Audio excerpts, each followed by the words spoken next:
افغانستان یې تباه کړ خو خپله هم ښه ورځ نه لري. پر پاکستاني پوځ د بلوچ مجاهدینو تازه خونړی برید او د پاکستاني حکومت فریاد.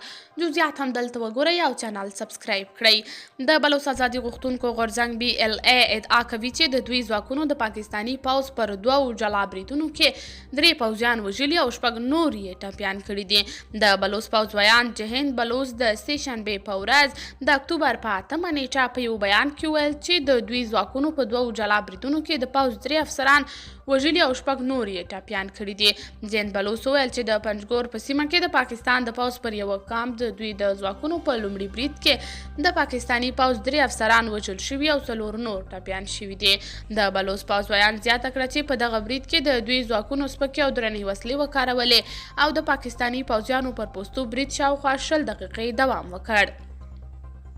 جهند بلوچ زیاته کړې چې په خزدار سیمه کې په یو بل برید کې د دوی ځواکونو د مقناطیسي ماین په وسیله د عبدالغني او عبداللطیف په نومونو د پاکستان د پوځ او استخباراتو د سازمان 2 سیمه ییز ځواکونه ټپیان کړي دي.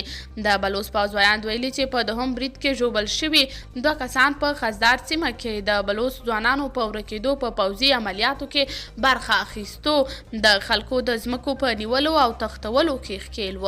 د پاکستان پوځ په یاده پیښه خواشیني ښودلې او د خپل ځواکونو د غچ اخیستو ګواښ یې کړی دی.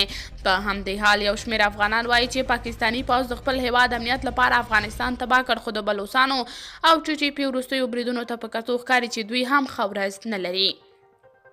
ځکه دوی فکر کولو چې د طالبانو حکومت راتګ سره به د بلوچستانو او TTP فعالیتونه بند او یا هم کم شي خو اوس ښکاري چې تر پخوا څو چنده زیات شوی دی.